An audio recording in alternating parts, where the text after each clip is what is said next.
आदाब, नमस्कार। आप देख रहे हैं INN चैनल। मैं हूं शेख अहमद अली। इस न्यूज़ बुलेटिन में आइए नज़र डालते हैं दिन भर की बड़ी खबरों पर। वज़ीर आज़म नरेंद्र मोदी ने जुमे की सुबह अचानक लद्दाख पहुंचकर सभी को हैरान कर दिया। जैसे ही उनके लेह में वाक़े नेमो पोस्ट पहुंचने की भनक मीडिया को मिली, ज़बरदस्त कवरेज शुरू हो गई। सुर्खियां तो बननी ही थी, क्योंकि पीएम मोदी हिंद चीन सरहद तनाज़े के दरमियान इस LAC यानी लाइन ऑफ एक्चुअल कंट्रोल के हालात का जायज़ा लेने पहुंच गए, जहां मरकज़ी वज़ीर दिफ़ा राजनाथ सिंह को पहुंचना था। राजनाथ के लद्दाख दौरे की तैयारियां मुकम्मल हो चुकी थीं और उन्हें जुमे को ही लेह पहुंचना था, लेकिन जुमेरात को अचानक ये दौरा रद्द कर दिया गया और उसके असबाब के बारे में भी नहीं बताया गया। बस ऐसी खबरें सामने आईं कि बहुत जल्द राजनाथ सिंह लद्दाख का दौरा करेंगे और वहां हिंदुस्तान और चीन के फौजियों के दरमियान सरहद पर तकरीबन 7 हफ्ते से जारी कुशीदा हालात का जायज़ा लेंगे। लेकिन अब शायद राजनाथ का दौरा मुलतवी होने की वजह सामने आ गई है और पीएम मोदी ने एक बार फिर जाहिर कर दिया है कि ख़ास मौक़ों पर वो खुद को हाईलाइट करने का मौका नहीं गंवा सकते। जी हाँ, जुमे की सुबह अचानक पीएम मोदी का लेह दौरा तो यही जाहिर करता है कि वो चीन के साथ जारी सरहद तनाज़े पर भी कैमरे के सामने अपना ही चेहरा दिखाना चाहते हैं। हालांकि इस सिलसिले में मरकज़ी वज़ीर दिफ़ा राजनाथ सिंह को आगे किया जाना चाहिए था, लेकिन कैमरे के पीछे जो मीटिंग होती है इसमें तो राजनाथ सिंह होते हैं और जहां कैमरे की लाइट चमकने वाली थी वहां अचानक राजनाथ का दौरा मुलतवी करके पीएम मोदी खुद पहुंच जाते हैं। हत्ता कि राजनाथ सिंह को अपने साथ ले जाना भी उन्हें गवारा नहीं हुआ। हैरानी की बात तो यह है कि गुज़िश्ता रोज़ कौम के नाम खिताब में उन्होंने चीन के ताल्लुक़ से कुछ भी नहीं बोला और अपोजिशन पार्टियों के ज़रिए वादी गलवान से मुतालिक पूछे जा रहे सवालों का कोई जवाब भी नहीं दे रहे हैं, लेकिन राजनाथ सिंह का पत्ता काट कर लेह पहुँच जाते हैं। साथ में CDS बिपिन रावत और आर्मी चीफ MM नरवणे भी रहते हैं और ऐसा जाहिर किया जा रहा है जैसे चीन से मुकाबला करने के लिए खुद पीएम मोदी वहां पहुंचे हैं। अब देखने वाली बात तो यह है कि लेह से वापसी के बाद पीएम मोदी क्या बयान देते हैं और देखने वाली बात यह भी है कि राजनाथ सिंह कब लेह का दौरा करेंगे और क्या उनके दौरे को अब वो अहमियत मिल पाएगी जो आज पीएम मोदी को मिली है।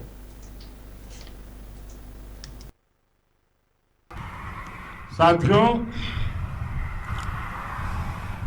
आपका ये हौसला, आपका शौर्य और मां भारती के मान सम्मान की रक्षा के लिए आपका समर्पण अतुलनीय है। आपकी जीवटता भी दुनिया में किसी से भी कम नहीं है। जिन कठिन परिस्थितियों में,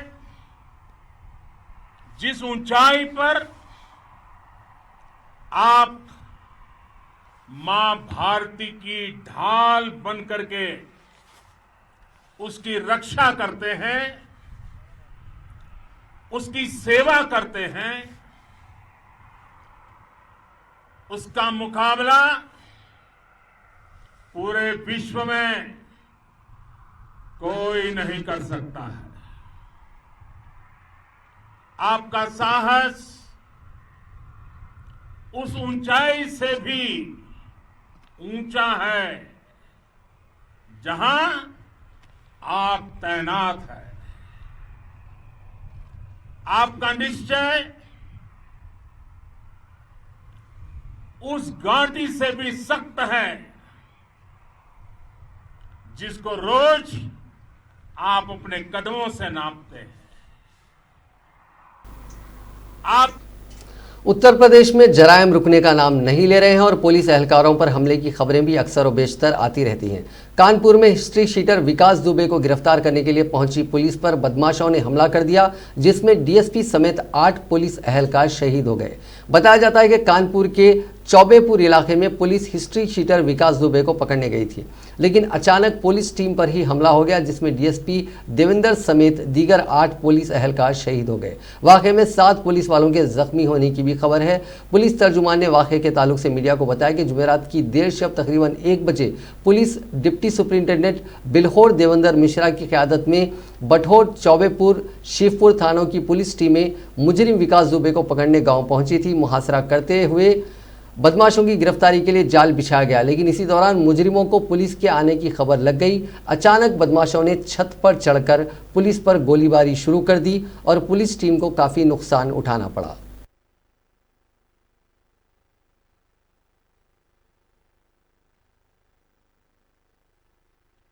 बहुत शातिर अपराधी है जिसका नाम है विकास दुबे।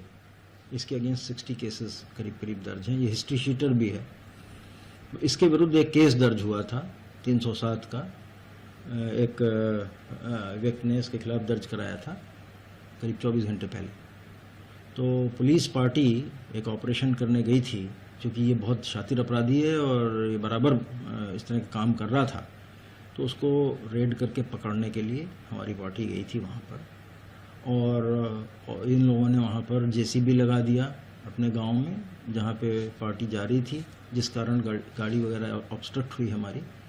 और जब फोर्स उतरा तब इन्होंने फायरिंग की और हम लोगों ने उसमें जवाबी फायरिंग भी की, लेकिन चूँकि ये हाइट पर खड़े हुए थे लोग शायद अंधेरे में, तो इस वजह से जवाबी फायरिंग में इनके हमारे आदमियों की गोलियाँ लगी हैं, जिसमें 8 आदमी शहीद हुए हैं, जिसमें हमारे लोकल सीओ साहब भी हैं और उनके साथ 3 सब इंस्पेक्टर्स और अन्य 4 कांस्टेबल्स हैं जिनको वीरगति प्राप्त हुई।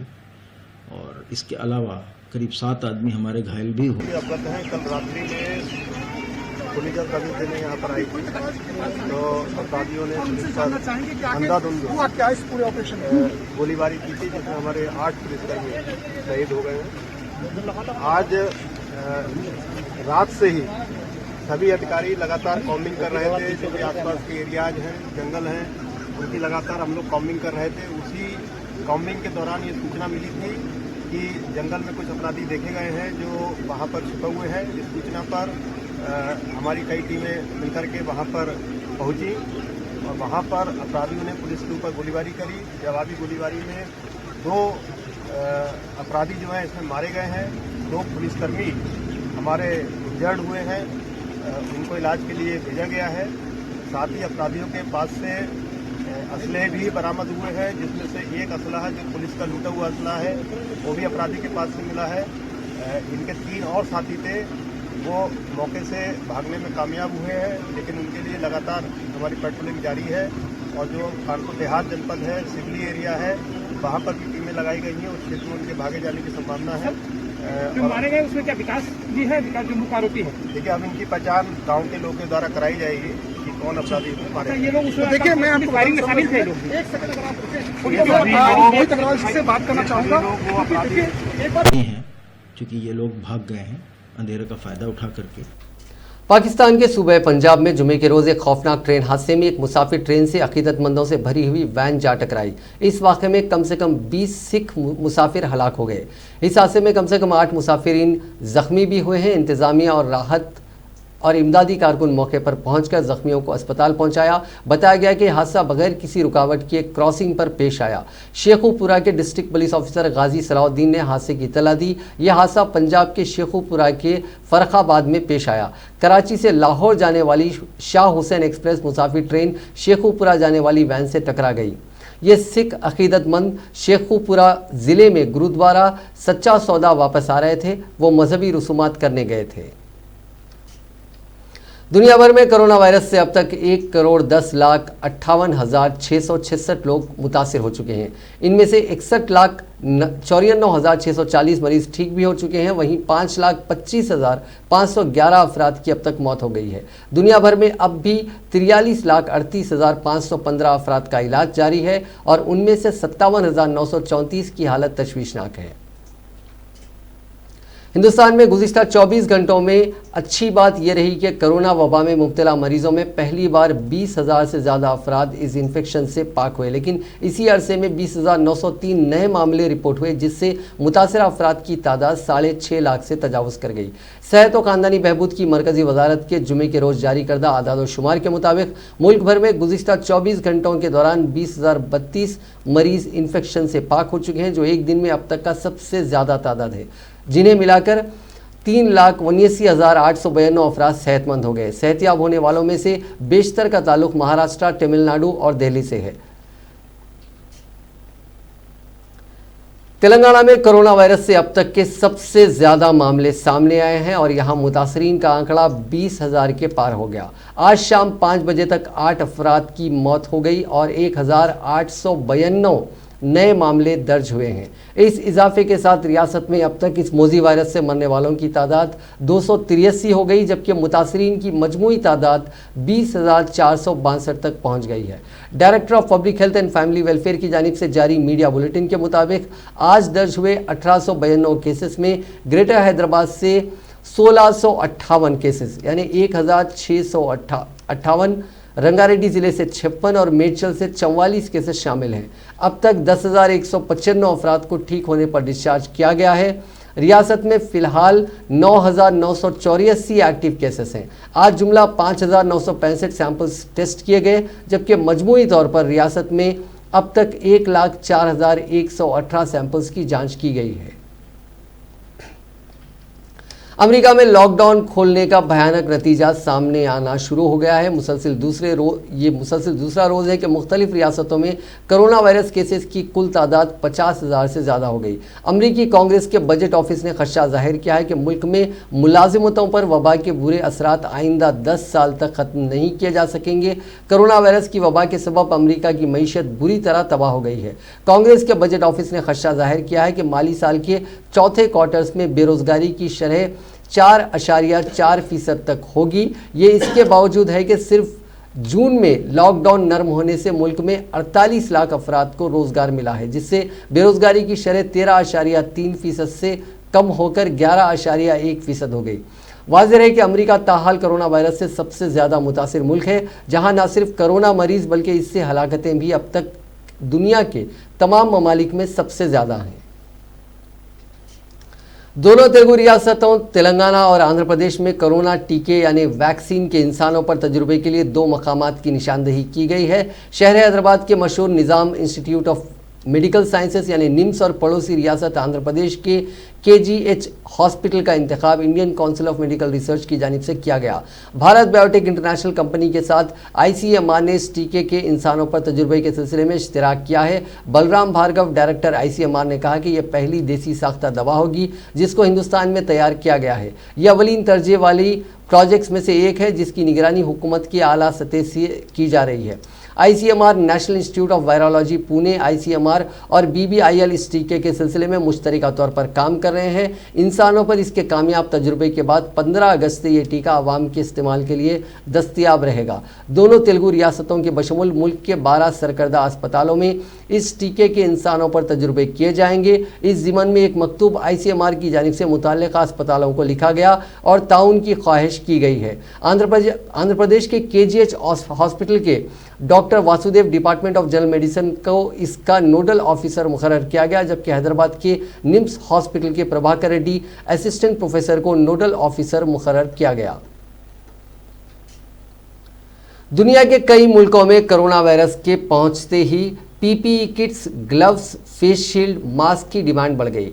ये सब वो चीज़ें हैं जो किसी ना किसी प्लास्टिक से बनती हैं और कोरोना से बचने में यही मददगार साबित हो रही हैं। WHO का अंदाज़ा है कि दुनिया भर में हर महीने कोरोना से निपटने के लिए 90 लाख मास्क, 76 लाख ग्लव्स और 16 लाख गॉगल्स की ज़रूरत पड़ती है। अकेले हमारे मुल्क में रोज़ाना 4.5 लाख PPE किट्स बन रही हैं। कोरोना वायरस से बचने के लिए भले ही हम इन सब का इस्तेमाल करना ज़रूरी है, लेकिन एक फ़िक्र ये भी है कि उनको इस्तेमाल के बाद डिस्पोज कैसे करें। हालांकि दुनिया भर की हुकूमतों ने कोरोना से निकलने वाले मेडिकल वेस्ट को डिस्पोज करने के लिए गाइडलाइंस बनाई हैं। Associated chambers of commerce and industry यानी एसोचॉम की एक स्टडी बताती है कि 2022 तक अपने मुल्क से रोज़ाना 775 टन से ज़्यादा मेडिकल वेस्ट निकलेगा। अभी रोज़ 550 टन से ज़्यादा मेडिकल वेस्ट निकल रहा है। कोरोना बहरान के इस दौर में लोग किसी भी शख्स में ज़रा सी खांसी या बुखार की अलामात देखते ही फौरी इससे कोसों दूर भाग रहे हैं। ऐसे हालात में क्या आपने कभी गौर किया है कि ऐसे कितने लोग हैं जो ऐसे अफराद की न सिर्फ तीमारदारी कर रहे हैं बल्कि उनकी नाशों की आखिरी रसूमात अंजाम दे रहे हैं। हम डॉक्टर्स या सफ़े अव्वल में खड़े होकर इस वायरस का मुकाबला करने वालों की नहीं, बल्कि उनके साथ शाना बशाना खड़े उन अफराद की बात कर रहे हैं जिनकी खिदमत को या तो हम जानबूझकर नज़रअंदाज कर जाते हैं या फिर बड़े लोगों की कारकर्दगी के पीछे उनकी कारकर्दगी छुप कर रह जाती है। कहते हैं ना कि भूख मौत का खौफ ख़त्म कर देती है। ठीक इसी तरह ये लोग अपना और अपने घर वालों का पेट पालने के लिए ये काम करने पर मजबूर हैं। ख़ास बात यह है कि उनकी तनख्वाहें भी कुछ ज़्यादा नहीं है, मामूली रकम के एवज़ वो ये काम करने पर मजबूर हैं। मजबूरी ने उन्हें रोज़ाना मौत की आंखों में आंखें डालकर जीने पर मजबूर कर दिया है, क्योंकि अगर वो मौत की आंखों में आंखें डालकर काम नहीं करेंगे तो शायद उनके घर वालों की फाका कशी के बाद मौत हो जाएगी। घर वालों को फाका कशी से बचाने के लिए वो ये काम करने पर मजबूर है। ऐसे बेशुमार लोग हैं, जिनमें से एक नौजवान तालिब इल्म की ज़िंदगी के हालात पर हमने रोशनी डालने की कोशिश की है कि वो क्यों ये काम करने पर मजबूर हुआ। ऐसे ही जानबाजों में दिल्ली से ताल्लुक़ रखने वाले चांद मोहम्मद का शुमार होता है, जो अपने घर की कफालत के लिए कोरोना से मरने वालों की नाशों की आखिरी रसूमात अंजाम दिया करते हैं। चांद मोहम्मद 12वीं जमात के तालिब इल्म हैं और उनका ख्वाब है कि वो डॉक्टर बने। वो अपनी मेहनत लगन के साथ पढ़ाई कर रहे हैं कि कोरोना ने उनके ख्वाबों में ब्रेक लगा दिया। लॉकडाउन की वजह से बड़े भाई मुलाजिमत से महरूम हो गए, वालदा थायराइड की मरीज़ है, छोटे भाई बहनों की भी जिम्मेदारी है। इन हालात में उन्होंने मुलाजिमत के लिए काफ़ी दौड़ धूप की, लेकिन नाकाम रहे। इस दौरान उन्हें दिल्ली के एक हॉस्पिटल में मुलाजिमत मिल गई। ये बात उनके लिए खुशी का बास थी, लेकिन उन्हें जो काम दिया गया उसने सबके होश उड़ा दिए। उन्हें कोरोना से फौत होने वालों की आखिरी रसूमात अंजाम देने का काम सौंपा गया। चांद मोहम्मद के मुताबिक उनके साथ एक और सुपरवाइज़र भी होता है। वो रोज़ाना इस वायरस से मरने वालों की नाशों को एम्बुलेंस में डालकर शमशान घाट ले जाते हैं और नाशों को उतारते हैं। इसके बाद नाशों को आग दिखाते हैं। यौमिया 2 या 3 नाशों की आखिरी रसूमात अंजाम देना उनकी ड्यूटी में शामिल है। वो रोज़ाना 12 बजे से 8 बजे तक ड्यूटी अंजाम दिया करते हैं। ड्यूटी के 8 घंटे उन्हें अपनी हिफाजत के लिए पीपी किट पहनना होता है। मौसम की शिद्दत और गर्मी की वजह से वो पसीने से शराबोर होते हैं। जब उनसे ये पूछा गया कि उन्होंने इतनी मुश्किलात वाली मुलाजिमत का इंतखाब क्यों किया, तो चांद मोहम्मद का जवाब था कि वो मुलाजिमतें तलाश करते करते थक चुके थे। क़र्ज़ के हुसूल की भी कोशिश की, लेकिन नाकाम रहे और आखिरकार ये मुलाजिमत करनी पड़ी। वो ये भी जानते हैं कि ये काम जान हथेली पर लेकर करने वाला काम है। इसमें उनके वायरस से मुतासिर होने का ख़तरा है, बावजूद इसके वो ये काम कर रहे हैं। जब उनसे पूछा गया कि उन्होंने ये रिस्क वाला काम क्यों चुना, तो उन्होंने वो जवाब दिया जो चौंका देने वाला था। चांद मोहम्मद का कहना है कि कई दिन तक हमने दिन में सिर्फ एक बार खाना खाया। वायरस से लड़ते हुए शायद ज़िंदा रहने के इम्कानात होंगे, लेकिन फाका कशी से लड़ते हुए ज़िंदा नहीं रहा जा सकता। आप शायद सोच रहे होंगे कि इस नौजवान की तनख्वाह कुछ ज़्यादा होगी, लेकिन ऐसा नहीं है। उनकी तनख्वाह सिर्फ 17,000 रुपये है और कोई इंश्योरेंस भी नहीं है। वो काम पर जाने से पहले नमाज अदा करते हैं और उसके बाद काम पर रवाना होते हैं। उनका कहना है कि उनके घर वाले उनके ताल्लुक़ से फ़िक्रमंद रहते हैं, दुआएँ करते हैं। वो जब भी काम से लौटते हैं, उनकी वालदा उन्हें देखकर अपने आंसुओं पर काबू नहीं रख पाती। अश्कबार आंखें खुद ब खुद बहने लगती हैं। वो बताते हैं कि वो किसी ना किसी बहाने से अपनी वालदा को समझाने लगते हैं। घर पहुंचने के बाद वो खुद को सबसे अलग रखने की कोशिश करते हैं और दोस्त अहबाब में जाने से भी कतराते हैं और तन्हाई में बैठकर अल्लाह से तमाम मुतासरीन को शिफा देने की दुआएं करते रहते हैं। शहर हैदराबाद के फीवर हॉस्पिटल में मरीजों का हुजूम देखा जा रहा है। कई अफराद मौसम की तब्दीली की वजह से होने वाली वबाई इमराज का शिकार होकर इस अस्पताल से रुजू हो रहे हैं। डॉक्टर्स इस बात का पता चलाने की कोशिश कर रहे हैं कि जो अफराद इस अस्पताल से रुजू हो रहे हैं, आया वो कोरोना से मुतासिर तो नहीं है। मौसमी तब्दीली के असरात और साफ सफाई के नाक़िस इंतजामात के सबब इन दिनों हैदराबाद में मौसमी इमराज की वबा उरूज पर है, जिसके नतीजे में यौमिया सैकड़ों मरीज इलाज के लिए अस्पतालों से रुजू हो रहे हैं। अस्पतालों से रुजू होने वालों में डेंगू, मलेरिया, मौसमी बुखार, टाइफाइड, हैज़ा, इन्फेक्शन, बदन दर्द, सर दर्द की शिकायत में मुब्तला अफराद शामिल हैं, जिनमें मर्द और ख़वातीन के साथ बच्चों की कसीर तादाद शामिल है। मरीज़ों को सरकारी अस्पतालों में मुश्किलात का सामना है। अस्पतालों में मरीज़ों की कसीर तादाद देखी जा रही है। सुबह के अव्वलीन सातों से ही मरीज़ अस्पतालों से रुजू हो रहे हैं। सरकारी अस्पतालों से रुजू होने वालों में गरीब अफराद की कसीर तादाद शामिल है। उनका कहना है कि वो इब्तिदा में प्राइवेट अस्पतालों से रुजू हुए, लेकिन उन्हें उफाका नहीं हुआ और इलाज पर भी काफ़ी रकम खर्च हो रही थी, जिसकी वजह से उन्हें मौसमी इमराज के बेहतर इलाज और मजबूरी की हालत में सरकारी अस्पतालों का रुख करना पड़ा। फीवर हॉस्पिटल में मौसमी तब्दीली की वजह से आउट पेशेंट की हैसियत से रुजू होने वालों की तादाद में इजाफा हो रहा है।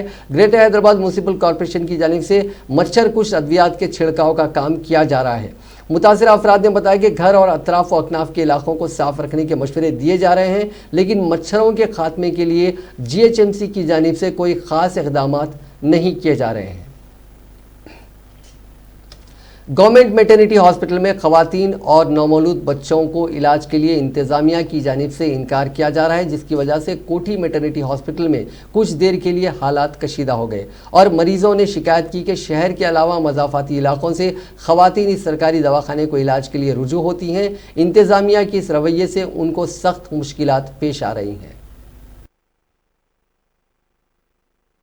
ఏరియా హాస్పిటల్ నుంచి వచ్చినానండి। నాకేమో బ్లడ్ తక్కువ ఉందని ఇక్కడ రాసి పంపించినారు, కానీ ఇక్కడ వస్తే మేము చూస్తలేము, న్యూ పేషెంట్కి న్యూ కార్డు ఇస్తలేమని చెప్పినారు సార్।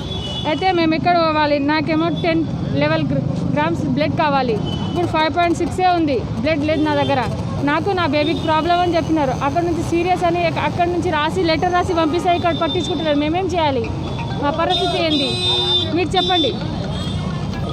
నేను కొంగర కళ్యాణ్, నా పేరు దివ్య సార్, దివ్య, కానీ పట్టించుకుంటారు। ఇక్కడ వచ్చినాక వాళ్ళు సార్తో మాట్లాడినా సార్ పట్టించుకోవట్లేదు, పోలీస్ వాళ్ళకి చెప్పినా పోలీస్ వాళ్ళు గిట్ట అట్లనే చెప్తున్నారు, ఇక్కడ కార్డు ఇస్తలేరు అని। 2 మెంబర్స్కి ఇప్పుడు ఇద్దరికేమో పెయిన్స్ వచ్చినా కానీ పట్టించుకుంటారు ఇక్కడ, మాకు అప్పుడు వస్తే మాకు పట్టించుకుంటారు, వాళ్ళు పట్టించుకోరు। మాకు లెటర్ రాసి పంపించినా కానీ మాకు పట్టించుకోవట్లేదు సార్, మేమేం చేయాలి। నేనేమో వనస్థలిపురం ఏరియా హాస్పిటల్ నుంచి వచ్చినానండి। సార్,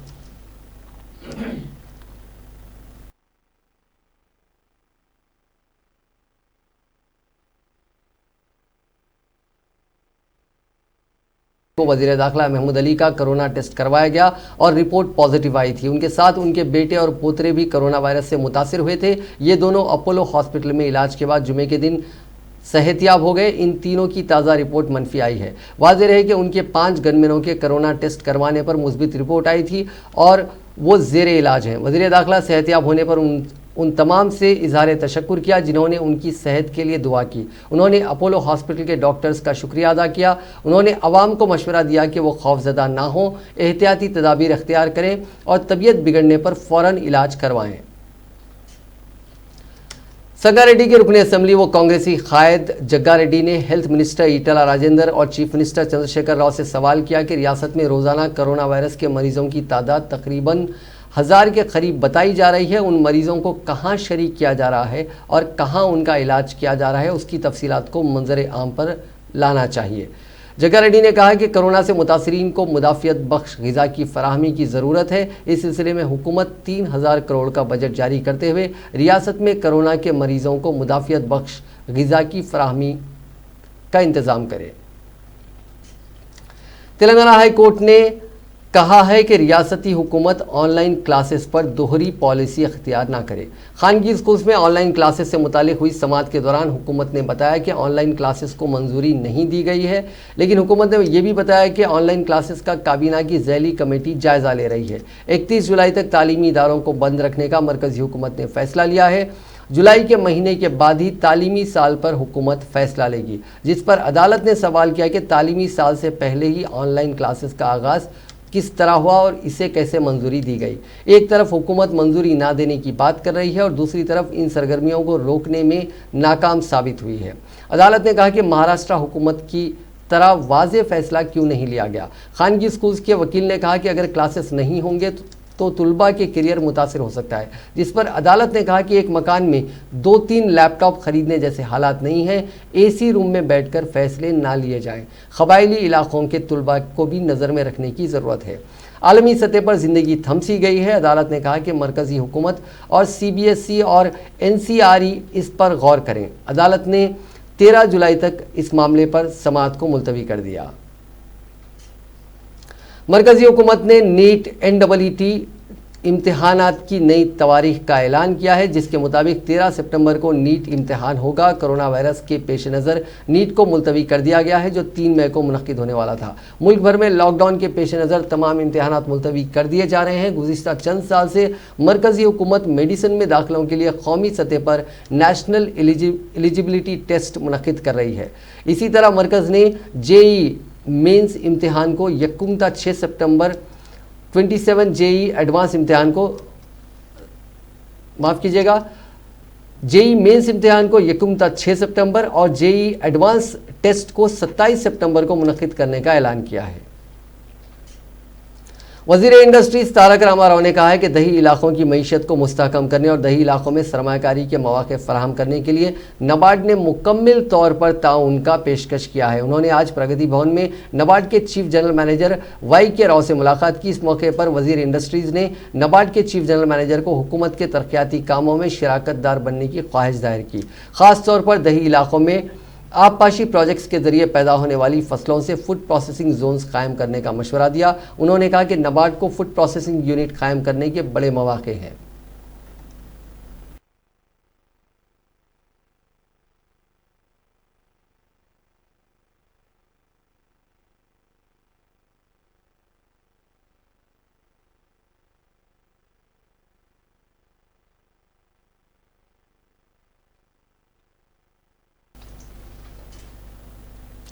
रियासती वजीर श्रीनिवास गौड़ ने बीजेपी और कांग्रेस पर इल्ज़ाम लगाते हुए कहा कि उनके पास हुकूमत पर तनकीदों के अलावा कोई और काम नहीं है। मीडिया से बात करते हुए उन्होंने कहा कि हर छोटी बात पर हुकूमत को बदनाम करने की कोशिश की जा रही है। उन्होंने कहा कि कुंडा पोचम्मा सागर प्रोजेक्ट के केनाल पर शगाफ पड़ने पर कांग्रेस इतना वावेला मचा रही है। कांग्रेस के दौर के अगर केनाल की खुदाई होती तो उनके शगाफ के बारे में पता होता। उन्होंने बीजेपी पर तनकीद करते हुए कहा कि कुंडा पोचम्मा सागर प्रोजेक्ट के शगाफ से KCR का क्या ताल्लुक है।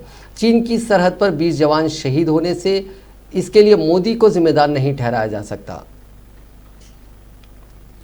वजीर जंगलात इंदिरा करण रेड्डी ने यादाद्री इलाके में 2 अर्बन पार्क्स का इफ्तिताह अंजाम दिया। अंजैया और नरसिम्हा अर्बन फॉरेस्ट पार्क का इफ्तिताह करने के बाद उन्होंने कहा कि हरितरम प्रोग्राम ने तेलंगाना को मुल्क में मिसाली बना दिया। जंगलात का तहफ़्फ़ुज़ करते हुए माहौलियाती तवाज़ुन बरकरार रखने के लिए एक बेहतरीन प्रोग्राम हरितहरम वज़ीर आला ने शुरू किया। मुल्क में इसकी मिसाल दीगर रियासतों में नहीं मिलती। उन्होंने कहा कि हैदराबाद के अतराफ़ और दीगर शहरों में जंगलाती अराजी पर अर्बन फॉरेस्ट पार्क को टूरिज़्म पार्क कायम किए जा रहे हैं। वजीर ने बताया कि इन दिनों पार्क पर हुकूमत ने 2 करोड़ 83 लाख रुपए खर्च किए हैं। इस प्रोग्राम में महकमे जंगलात के ओहदेदार भी मौजूद थे।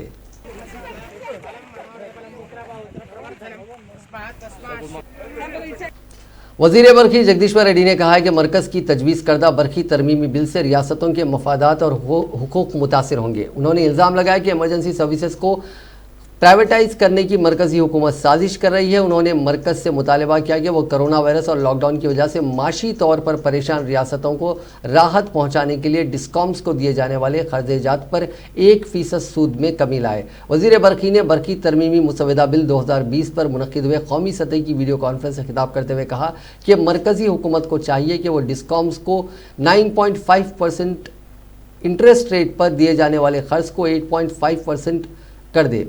शहर की विद्युत सौदा में वज़ीर मौसूफ ने प्रिंसिपल सेक्रेटरी महकमे बरखी अजय मिश्रा और दीगर सीनियर ऑफिशियल्स के साथ इस वीडियो कॉन्फ्रेंस में शिरकत की। अजीम तर बल्दिया हैदराबाद के कमिश्नर लोकेश कुमार ने बोरावंडा रेलवे स्टेशन के करीब 4 लाइन रेलवे ओवर ब्रिज के कामों का जायजा लिया। ये रेलवे ओवर ब्रिज मूसापेट, खतलालपुर और अयप्पा सोसाइटी के दरमियान तामीर किया जा रहा है। लोकेश कुमार ने बताया कि SRDP के तहत 6 करोड़ 83 लाख रुपए मंजूर किए गए हैं। इस ब्रिज की तामीर के बाद हाईटेक सिटी कुकटपल्ली हाउसिंग बोर्ड के दरमियान वो भी है, इस पर ट्रैफिक का बहाव कम होगा। इस रोड ओवर ब्रिज पर 14,827 गाड़ियां गुजरती हैं।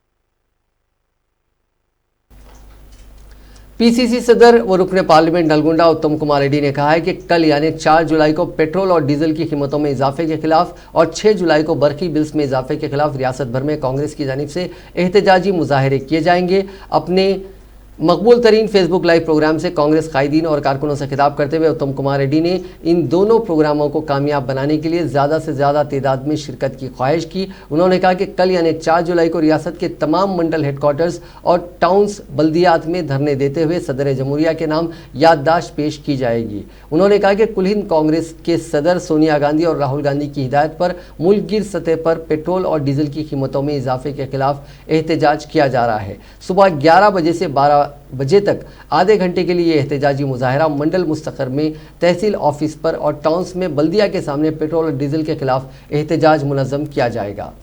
మీరు మెమోరాండం ఇవ్వవలసిందిగా నేను సవినయంగా విజ్ఞప్తి చేస్తున్నాను। మెమోరాండము नाजरीन, इस न्यूज़ बुलेटिन में बस इतना ही। देखते रहिए INN चैनल।